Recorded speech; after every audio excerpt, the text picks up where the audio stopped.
Lepas ni mungkin SMG dengan AR akan jadi meta balik selepas meta shotgun ni dah lama dah diguna pakai.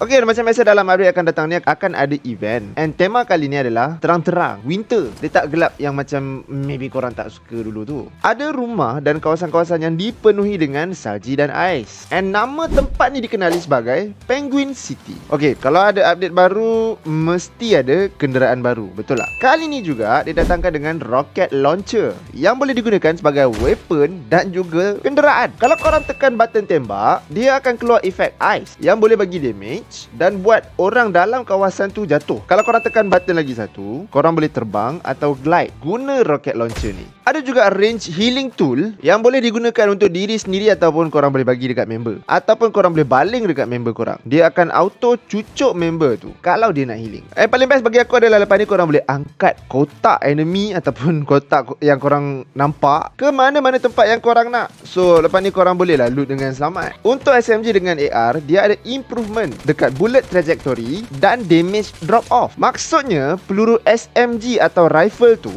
lebih tepat dan konsisten dengan damage yang lebih kuat walaupun pada jarak yang jauh. So lagi senang nak suntik lah, senang cerita lepas ni. And kalau korang perasan juga dekat sini, bunyi SMG dengan assault rifle, bila dia dah nak habis bullet tu, dia akan lain sikit. Dia macam bunyi dah nak habis tu tau.